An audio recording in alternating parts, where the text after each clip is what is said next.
Y nadie nos podrá separar del amor de Dios que es en Cristo Jesús, ¿verdad? Pero como no tenemos ese nivel, entonces a veces llegan cosas a la vida que nos descorazonan, que nos desilusionan y tomamos la decisión de alejarnos. Yo anduve así un tiempo.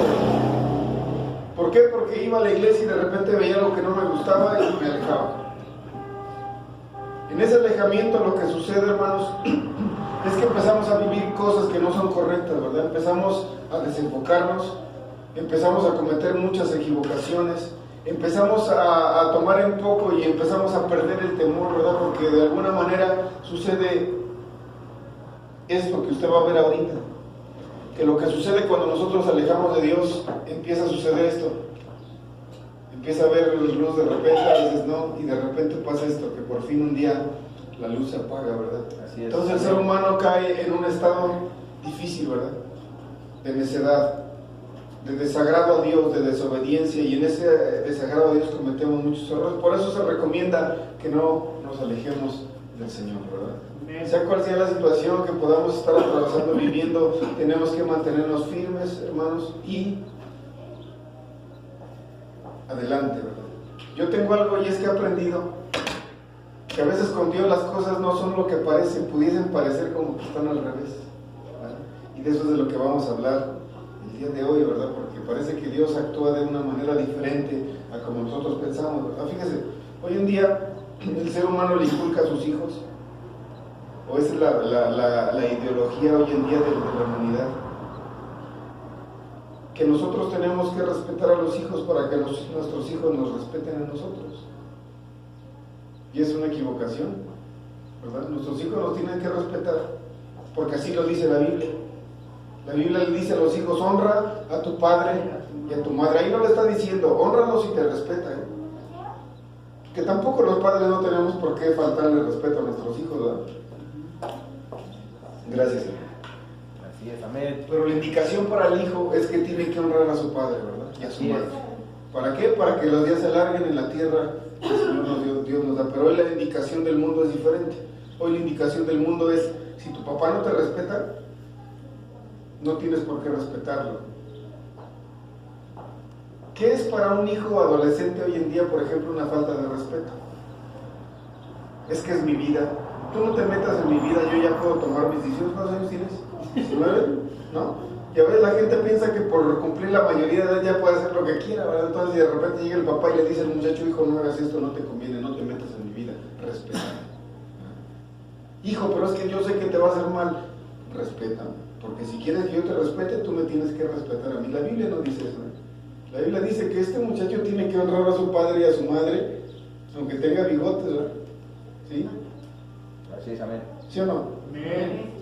Entonces el mundo, hermanos, nos ha enseñado conceptos que realmente no son correctos, que realmente no están, hermanos, de acuerdo a la palabra del Señor. Otro de esos conceptos es: solamente agradece cuando recibes, ¿no? Si no recibes nada, no tienes por qué agradecer. Si no te da nada, pues no des gracias, ¿verdad? Pues, sin en cambio, hermanos, hoy vamos a aprender algo que es un poquito diferente. ¿Cómo se abre? ¿Cómo se abre el internet aquí en el navegador? Es que este es diferente. Bueno.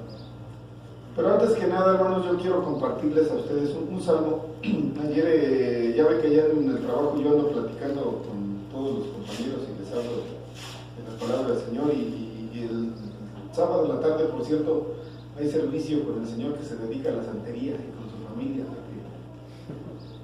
Y ayer me preguntó y me dijo: oye, porque me dice muchacho, oye muchacho, dice: ¿cuál es tu salmo favorito? ¿Usted tiene un salmo favorito? ¿Sí? ¿Cuál es el? El 91, el que habita al abrigo del Altísimo morará bajo el sol. ¿Quién más tiene un salmo favorito? 139. El 139 es mi salmo favorito y la hermana está. Y yo le leía 2 salmos que son mis salmos favoritos. Yo les quiero compartir uno nada más de esos salmos. El Salmo 139 habla de que Dios nos conoce desde antes de nacer, ¿verdad? Dice: tú formaste mis entrañas y me viste cuando todavía era un embrión, ¿verdad? Y ya estaba anotado todo lo que yo iba a hacer. Dice: maravilloso me son, oh Dios, tus pensamientos. Y está bien bonito, ¿verdad? El Salmo 31. Dice: despierto y aún estoy contigo, ¿verdad? Porque siempre estás a mi lado. Precioso el Salmo 139. ¿Quién más tiene un salmo favorito? 150, como dice, cantar con gozo a Dios, habitantes de toda la tierra, ¿verdad? Miren, medio me lo sé. ¿Esta hermana también tiene un salmo? 23 y 91. El Salmo 23, el Señor es mi pastor, nada me faltará. O sea que están bonitos, ¿verdad? Esos salmos. Cada quien pudiera tener un salmo preferido. Amén. Y cuando este señor me preguntaba esto de cuál era mi salmo favorito, vino a mi mente un salmo, hermanos, que fíjense, nada más es un cántico, porque realmente los salmos fueron compuestos como canciones, ¿verdad?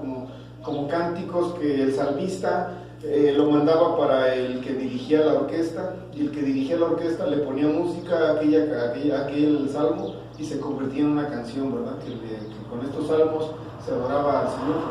Había salmos de alegría, había salmos también de tristeza, había salmos de arrepentimiento, había salmos incluso de ¿cómo se dice? De dolor, ¿sí? Había salmos de ternura, había salmos también que eran proféticos. ¿Por qué proféticos? Porque de una manera muy dulce, muy suave, muy poética, se estaba queriendo dar a entender al pueblo cosas tan importantes como las que yo encontré en el Salmo 81. Si quiere usted abrir el Salmo 81, lo que abrimos acá en el estudio.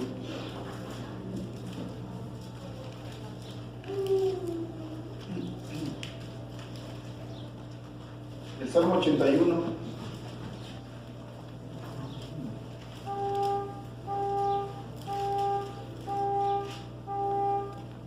Nos da claves muy importantes, hermanos, de algo que le voy a compartir en este momento rápidamente y sencillamente, sin meternos mucho en profundidad. Pero el versículo primero del Salmo 81 dice: cantad con gozo a Dios, fortaleza nuestra. Al Dios de Jacob, aclamad con júbilo. Para empezar, aquí nos está diciendo cómo debemos de alabar al Señor, ¿verdad? Ahorita, por ejemplo, hermanos, la alabanza, el tiempo de la alabanza, estuvo más alegre que hace 8 días, ¿verdad? Bueno, hace 8 días habíamos un poquitito, ¿verdad? Pero esa es la manera en la que nosotros tenemos que alabar al Señor. Y digo que estamos poquititos porque algunos andaban pues paseando, yo creo. Ahorita está empezando también el año y la gente está un poco desconectada, pero esperemos en Dios, ¿verdad? Que conforme vayan avanzando ahorita las semanas, los hermanos que no están y que no ve usted aquí, pues tomen conciencia, ¿verdad? De que hay que cumplir las citas con el Señor. ¿Por qué lo hacemos? No es porque nos obliguen, hermanos, esto no es una obligación, pero de alguna manera, hermanos, es la manera en la que nosotros le demostramos al Señor nuestro interés por Él, ¿verdad? Así que por eso es que estamos aquí. Entonad canción y tañed el pandero, el arpa deliciosa y el salterio. Por ahí hay hermanos que predican que los instrumentos son del diablo. Bueno, pues usted está viendo aquí que no es cierto. Aquí dice cómo se debe de aclamar a Dios, ¿verdad? Dice: con arpa deliciosa y el salterio. Toca la trompeta en la nueva luna, en el día señalado, en el día de nuestra fiesta solemne. Cuando yo le platicaba esta parte de este le llamó la atención a esta persona, este pequeño versículo que dice: toca la trompeta en la nueva luna, en el día señalado, en el día de nuestra fiesta solemne. Y me preguntó qué significaba esto, ¿no? Y yo le empecé a explicar qué era la nueva luna, cómo se medía el tiempo en la Biblia. El tiempo en la Biblia no se mide con el sol, como nosotros nos acostumbraron por el calendario gregoriano. El tiempo se mide con la luna, y dice que debe tocar la trompeta en la nueva luna. Cada mes, hermanos, cada mes se cuenta a partir de que la luna se convierte en luna nueva, ¿verdad? Ahí comienza el conteo del mes bíblicamente, ¿sí? Y dura 29 días. Y a los 29 días otra vez la luna es llena y otra vez vuelve a ser nueva y vuelve a comenzar otro mes. Por eso aquí la Biblia dice: toca trompeta en la nueva luna, porque era el día que dentro del pueblo de Israel es conocido como la cabeza del mes. En su idioma original se llama Rosh Hodesh, que es el primer día del mes, cabeza de mes. Ahí comienza el mes. Toca la trompeta en la nueva luna, toca la trompeta en el día que es el primer día del mes. Dice: en el día señalado, en el día de nuestra fiesta solemne. Me dice: ¿qué es una fiesta solemne? Igual le comencé a explicar, ¿verdad? Que Dios determinó en su palabra que hay celebraciones, hermano, que están establecidas por Él, no por nadie, no por un ser humano, no por las tradiciones de ninguna nación, sino directamente por Dios. Y Dios las hace llamarse mis fiestas, dice Dios. Estas son mis fiestas solemnes, las cuales, dice, tienen que guardar en sus tiempos. Y por eso aquí la Biblia en este versículo dice en el día señalado. Quiere decir que la fiesta del Señor que Dios establece no la podemos celebrar cuando nosotros queremos, ni cuando nos acomode, ni a la hora que tengamos tiempo. La tenemos que celebrar, hermanos, el día señalado, el día que Dios en su palabra indicó que se tenía que celebrar. Por ejemplo, la fiesta de la Pascua dice la Biblia que se celebra el 14 del primer mes. Y entonces nosotros tenemos que hacerlo el 14 del primer mes. Pero resulta que el 14 del primer mes no es el 14 de enero. Fíjese, hasta los católicos lo celebran más o menos correctamente porque la Semana Santa la celebran entre marzo y abril, ¿sí o no? La Biblia dice en Éxodo capítulo 12 que el primer mes del año se llama Abib. La palabra Abib significa primavera y significa que el año bíblico comienza con el inicio de la primavera. Ese es el primer día del primer mes del año según la Biblia, y a partir de ahí se toma el conteo. Esa es la forma, hermanos, de medir los eventos y los acontecimientos que ocurren aquí en la Biblia. No es con nuestro calendario, sino es, hermanos, con algo que la ciencia bíblica estudia como cronología bíblica. Cronología significa cronos, tiempo, logia, ciencia. Es la ciencia de medir el tiempo o de estudiar el tiempo, pero según la Biblia, no según nosotros ni según un calendario que puso un papa, sino según, hermanos, la Biblia. Entonces este señor se sorprendía mucho y me decía: oye, eso está muy interesante, nunca jamás lo había escuchado, ¿verdad? Le digo, qué bueno que le esté interesando, porque como dijo Raúl Velasco, todavía queda mucho más, ¿eh? Todavía hay mucho más que compartir. Hermanos, esa es nuestra misión, esa es nuestra labor, tener que compartirle a la gente estas verdades de la palabra. ¿Sabe por qué se ocultó todo esto? ¿Sabe por qué un papa cambió los calendarios? ¿Por qué cambió todo aquello? Porque estaba profetizando en la Biblia que un día llegaría un impío que cambiaría los tiempos y las leyes. O sea, haría sus propias leyes y pondría su propio calendario, ¿verdad? Estaba establecido así por los profetas que iba a suceder. ¿Por qué era necesario que pasara todo esto, hermanos? Para que se cumpliera la profecía y la palabra de que hoy en día mucha gente iba a estar confundida con respecto a su fe. La gente no iba a saber en qué creer ni cómo creer, porque no iba a haber claridad, la luz iba a estar apagada, de tal manera que la gente no iba a alcanzar a comprender muchas verdades, hermanos, que están aquí en la Biblia. Y lejos de estar siguiendo las verdades de la Biblia, iba el mundo a estar siguiendo las verdades de los pueblos, de las naciones, las costumbres, las culturas, los dioses ajenos. Eso es lo que iba a estar haciendo el mundo hoy en día. Estaba profetizado desde antes que así iba a suceder. Pero nosotros, dicen, los que estamos en luz, debemos de comportarnos como hijos de luz, ¿verdad? Amén. Y sobre todo también compartirle a la gente la luz de Cristo, la verdad de su palabra. El versículo 5 dice, el 4, dice, porque estatuto es de Israel.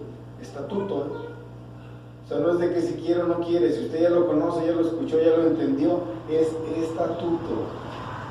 Es de Israel. Ordenanza, ¿de quién? Y nada más, ordenanza del Dios de Jacob. Lo constituyó como testimonio en José cuando salió por la tierra de Egipto. Oí lenguaje que no entendía, aparté su hombro de debajo de la carga, sus manos fueron descargadas de los cestos, en la calamidad clamaste, dice Dios. Eso es lo que dice Dios: en la calamidad clamaste y yo te libré. Te respondí en lo secreto del trueno, te probé junto a las aguas de Meriba. Toda esa historia, si usted va al libro de Éxodo se va a dar cuenta de qué se tratan las aguas de Meriba. Ahí están, ¿verdad? Hay que estudiar, por eso que es bonito estudiar la Biblia, porque le empezamos a sacar mucha información. Te probé junto a las aguas de Meriba. Oye, pueblo mío, y te amonestaré, Israel, si me oyeres. No habrá en ti Dios ajeno. No habrá en ti Dios ajeno. Ni te inclinarás a Dios extraño. Yo soy Jehová tu Dios, que te hizo subir de la tierra de Egipto. Abre tu boca y yo la llenaré. Me pregunta este señor, oiga, me dice, ¿y a quién le está hablando? Le digo, ¿usted? No, dice, él está hablando a Israel, no, está hablando a usted. ¿Sí? ¿Por qué? Dice, ¿por qué a mí?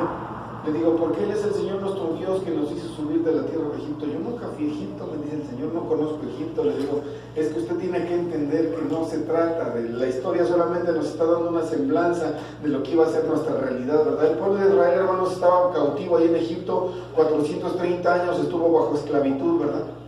Cuando el Señor de repente se movió a misericordia y dijo, ya pasó el tiempo, pero no fue, me expresé mal, no fue de repente, era plan, hermanos, estaba planeado por Dios que así iba a suceder. Dios se lo prometió a Abraham y le dijo, tu descendencia, te voy a dar una descendencia grande, pero también van a sufrir porque van a ser esclavos. Y en todo lo que Dios hace hay un porqué, hermanos. 60 personas entraron a Egipto y dice la Biblia que salieron más de 600,000 sin contar mujeres y niños. Dentro de Egipto, hermanos, en cautiverio, 60 personas se hicieron aproximadamente 2 millones. ¿Cómo? Porque Dios así lo había planeado. Israel, el pueblo de Israel, en cautiverio, en esclavitud, hermanos, se multiplicó como las palomitas de maíz. De un puñito así salió una canastota así. Y dice que los sacó el Señor y los llevó al desierto para que le pudiesen celebrar fiesta allá al Señor en el desierto y dejaran de celebrar la fiesta que les quería imponer el egipcio, ¿verdad? El faraón. Y me dice, ¿pero qué tiene que ver eso conmigo? Le digo, lo que tiene que ver con ustedes es que Dios les da la oportunidad de salir de Egipto y de dejar al faraón atrás. Amén. Dice, sí suena bien. Le digo, claro que sí. Él es el Señor nuestro Dios, le dije, que nos saca del pecado, que nos saca de la esclavitud, le dije, que nos saca de la desesperación, que nos saca de la angustia, que nos saca de la opresión para darnos libertad y nos da una tierra prometida. Le dije, nos ofrece una tierra prometida. Dice, qué bonito, si ya le empiezo a entender. Le digo, Él es el Señor nuestro Dios que nos saca de la tierra de Egipto para llevarnos a la tierra, hermanos, que Él nos ha prometido. Abre tu boca, dice el Señor, y yo la llenaré. Ahora viene la otra parte. El versículo 11 dice, pero mi pueblo no oyó mi voz. E Israel no me quiso a mí. Fíjese nada más lo que está diciendo Dios. Mi pueblo no oyó mi voz. Israel no me quiso a mí. Entonces, ¿a quién quiso? ¿Qué está pasando hoy en día, hermanos?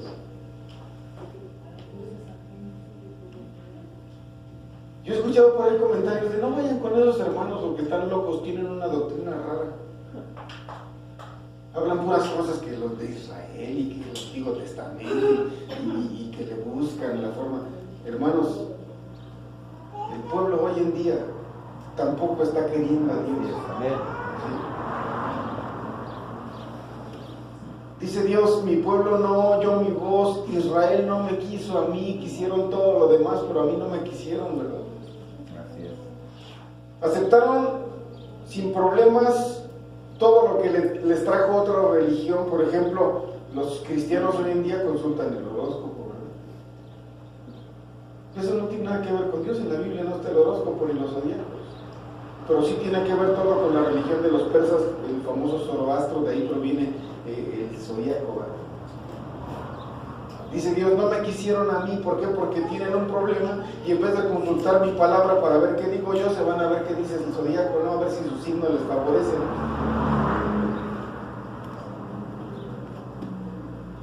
Me dice este señor, oiga, entonces eso nos lleva a lo que usted me estaba explicando, ¿no? Dice, con respecto a que el Señor Jesucristo nace en otra fecha, no lo que la tradición dice. Le digo, exactamente.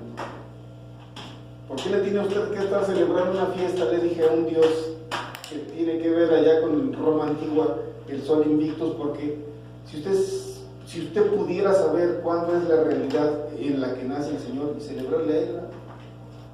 Celebrarle al Señor, no al otro. El otro lo impusieron ahí en el 325, ¿verdad? El emperador Constantino lo impuso, ¿verdad? Lo vimos aquí en la película de Pablo. Había problemas entre los cristianos y los romanos, ¿verdad? Los romanos estaban masacrando a los cristianos, estaban colgándolos como antorchas en las calles, estaban encarcelándolos, matándolos, echándolos a los leones en el circo. Y llegó el momento por ahí en el 300 y algo que el pueblo ya no se dejó, que el cristianismo también empezó a sentirse indignado por tanta muerte. Dicen que ese empezó el problema y el emperador muy inteligentemente dijo, vamos a terminar esto haciendo una sola religión. Le vamos a dar gustos tanto a los romanos como a estos cristianos y vamos a hacer una sola para que se mezcle la situación y no tengamos este tipo de problemas. Y se le ocurrió hacer eso. Y se proclamó a sí mismo como el primer papa o como el primer sumo pontífice de lo que hoy es conocido como la Iglesia Católica, Apostólica y Romana, que no aparece en la Biblia. En la Biblia, no hay iglesia romana. Los dejé, dice el Señor, por tanto, versículo 12, a la dureza de su corazón, caminaron en sus propios consejos. Oh, dice, si me hubiera oído mi pueblo. Fíjese cómo Dios expresa esto en un sentido así como de lamento, ¿no? Como de... Oh, dice, si mi pueblo me hubiese oído, y si en mis caminos hubiese andado Israel, en un momento habría yo derribado a sus enemigos y vuelto mi mano contra sus adversarios. Los que aborrecen a Jehová se le habrían sometido, y el tiempo de ellos sería para siempre. Está hablando de la salvación, hermano. El tiempo de aquellos que escuchan al Señor y obedecen al Señor sería para siempre. ¿Sí? Los sustentaría Dios con lo mejor del trigo y con la miel de la peña los saciaría. Este es uno de mis salmos favoritos. No sé a usted qué le parezca, pero a mí me parece precioso. Amén. Amén. Así que la recomendación aquí, pues que hagamos lo que Dios... ¿Cuál es la...? Ya se le puso el... 21:10.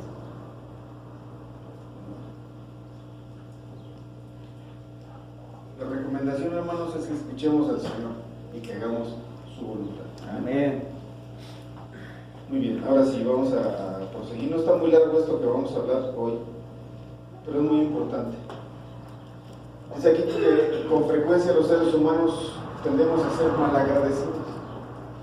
Es un patrón de conducta muy propio de la naturaleza humana, que con frecuencia nos es difícil dar gracias a los demás por algo bueno que hacen por nosotros. Y sí pasa, ¿no? A veces, por ejemplo, el esposo dice, pues es la obligación de la esposa que me planche, ¿no? O la esposa dice, pues es su obligación irse a trabajar y traer dinero, ¿no? Y los hijos a veces ya nos dicen, yo no pedí venir al mundo, ¿no? Eso se llama malagradecimiento. ¿Por qué?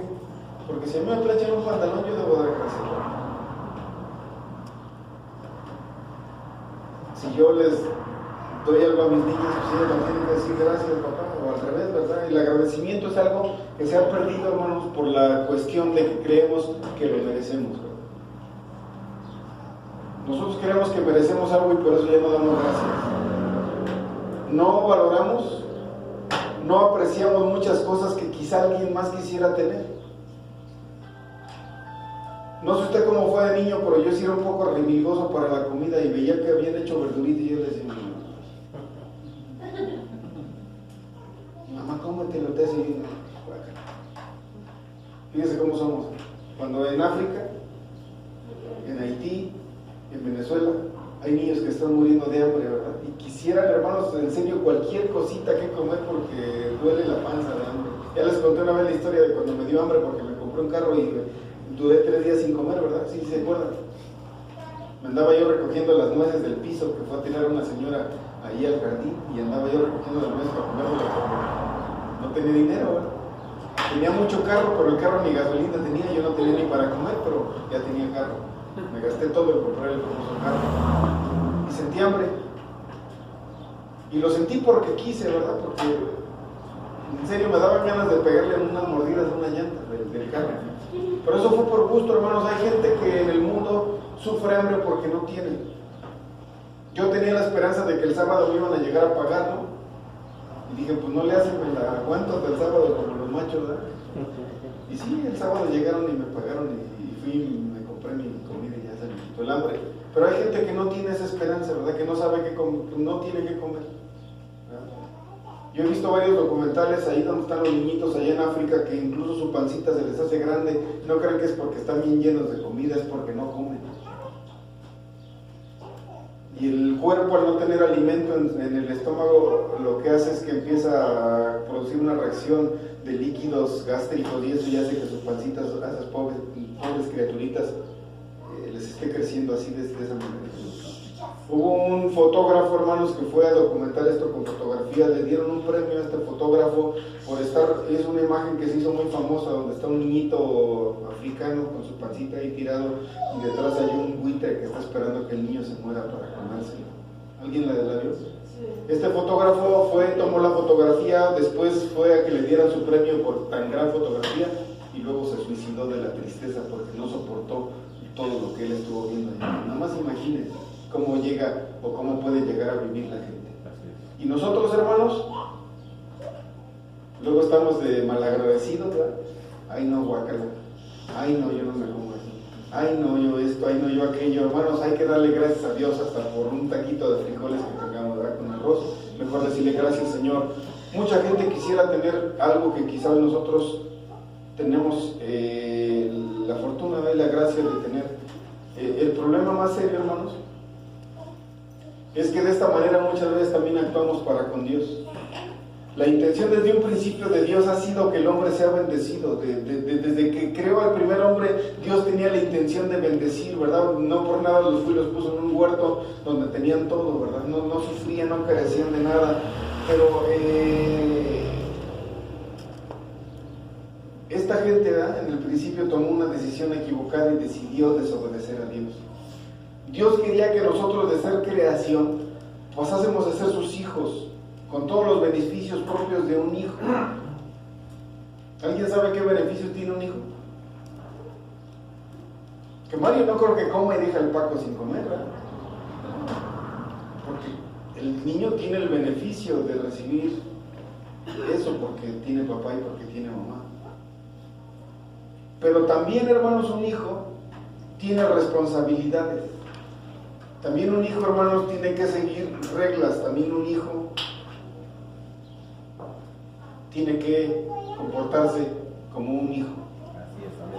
Y en particular, hermanos, una de esas responsabilidades que un hijo tiene se llama gratitud.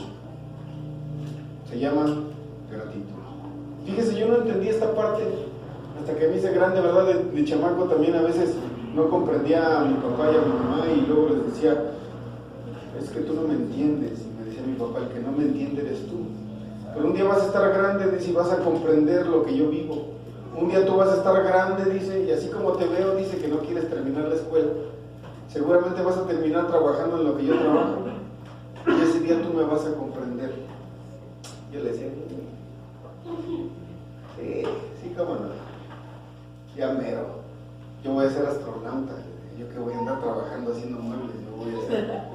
Yo voy a ser diputado. ¿No? Así lo decía yo a mi papá. Digo de una vez. Y bueno, no fue profeta mi padre, pero tengo todas las manos cortadas de andar haciendo muebles. ¿Verdad? Y hoy sí lo puedo comprender. Hoy puedo decir con toda certeza que lo entiendo. ¿Sí? Entiendo lo que mi padre tenía que pasar, que tenía que cortarse, que tenía que trabajar para llevar alimento a la mesa donde yo me ponía delicado, ¿verdad? Donde yo me ponía desagradecido y malagradecido, hermano. El hombre tenía que andar cargando muebles, tenía que andar metiéndose por allá en asuntos de su trabajo con presión, con preocupación, con a veces humillaciones que hace la gente. Tenía que estar soportando todo aquello, ¿sabe por qué? Porque él sabía que tenía niños que tenían que comer y que tenía que llevar ese alimento para que ellos comieran. Hoy lo entiendo, porque hoy vivo lo mismo. Así es. Tengo que despertarme todos los días temprano, tengo que estar trabajando, a veces nos cortamos, a veces nos lastimamos las manos, ¿verdad? Y es porque tenemos responsabilidad con nuestros hijos, ¿verdad? Qué bonito sería que en aquel momento yo, en vez de estar haciendo eso con mi padre, yo le hubiese dicho gracias, jefe. Gracias, pero yo no sabía lo que era trabajar, ¿verdad? Y por esa razón no lo podía comprender, por esa razón no podía agradecerle. ¿Por qué? Porque yo no lo entendía. Hay una historia, hermanos, acerca de un hombre, quizá alguien ya la escuchó o la escuchó de mí mismo, pero la voy a volver a repetir, que dice que era un hombre que tenía una esposa y esa esposa era ciega. Aquel hombre siempre estaba con ella y la cuidaba mucho, en todo la ayudaba cuando salían afuera a la calle. Él con mucha paciencia, cariño y amor le empezaba a decir todo lo que veía.